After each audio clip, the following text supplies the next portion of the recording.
ഷാജാൻ അങ്ങനെ ഈ പ്ലൈവുഡ് ഇൻഡസ്ട്രിയിലോട്ട് വന്നതും ഈ ഇറോക്കോ പ്ലേ എന്നുള്ള ഒരു ബ്രാൻഡ് ജനങ്ങളിലേക്ക് എത്തിക്കാനുള്ളൊരു സാഹചര്യം ഉണ്ടായത് അതെങ്ങനെയാണെന്ന്? ഞാൻ ഏകദേശം ഒരു 13 വർഷമായിട്ടുണ്ട് ഒരു പ്ലൈവുഡ് മാനുഫാക്ചറിങ് യൂണിറ്റിലാണ് വർക്ക് ചെയ്തിരുന്നത്.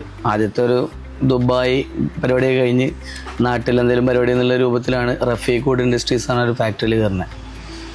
സെയിൽസ് മാനേജർ, സെയിൽസ് സ്റ്റാഫായിട്ടാണ് കയറുന്നത്.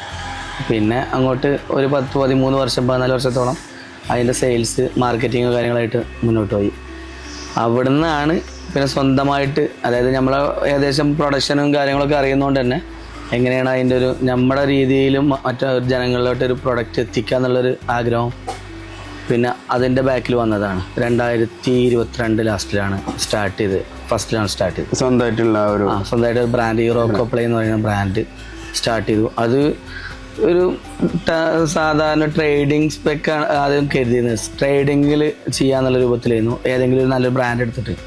പക്ഷെ ഞാൻ തന്നെയാണ് പിന്നെ അത് ഒപ്പമുള്ളവരോട് പറഞ്ഞത്, നമ്മുടെ പാർട്ട്നേഴ്സിനോട് പറഞ്ഞത്, നമ്മുടെ ഒരു ബ്രാൻഡ് നമ്മുടെ ക്വാളിറ്റിയിൽ ചെയ്യുമ്പോൾ അതിൻ്റെ ബെനഫിറ്റ്സും നമുക്ക് കിട്ടും, അതിൻ്റെ എന്താ പറഞ്ഞ റിമാർക്ക് ബുദ്ധിമുട്ടുകളും നമ്മൾ അറിയേണ്ടി വരും.